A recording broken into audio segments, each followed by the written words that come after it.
பார்த்துட்டு இருக்கோம். என்ன கம்பெனி பார்க்க போறோம்னு பார்த்தீங்கன்னா, வந்து ராயல் என்ஃபீல்ட் பார்க்க போறோம். இந்த கம்பெனி வந்து யாரு கேட்டாலுமே தெரியும், தெரியாது அப்படிலாம் சொல்ல மாட்டாங்க. பட் எனக்கு பிடிக்கும், பிடிக்காது மட்டும் தான் இந்த கம்பெனி வந்து சொல்லுவாங்க தவிர, எனக்கு இந்த கம்பெனி தெரியவே தெரியாது அப்படிலாம் சொல்ல மாட்டாங்க. இந்த வேர்ல்டு வார் 2ல யூஸ் பண்ண பைக்கில ட்ரெடிஷனல் பைக்லயே அது ஒரு சூப்பரான பைக்கு. எனக்கு கூட பிடிக்கும்ல. பட் ஆனா இது கதைய பேசிட்டு இருக்காம நம்ம கம்பெனிக்குள்ள போவோம் வாங்க. ஹாய், ஹலோ, வணக்கம் மக்களே.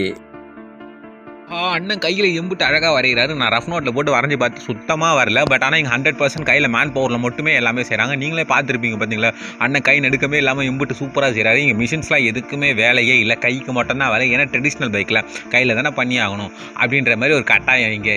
அதான் கஸ்டமர்ஸ்க்கும் முடியும். எக்ஸ்போர்ட் பண்ணுறதுக்கு இது லைக் பண்ணுவாங்க. ஏன்னா அங்கே வந்து ஸ்டிக்கரிங்ஸ் தான் எல்லாமே ஓகேவா. அதுக்கப்புறம் தாண்டி பார்த்தீங்கன்னா இன்ஜினோட கவர் பளிச்சுன்னு இருக்கணும்ல.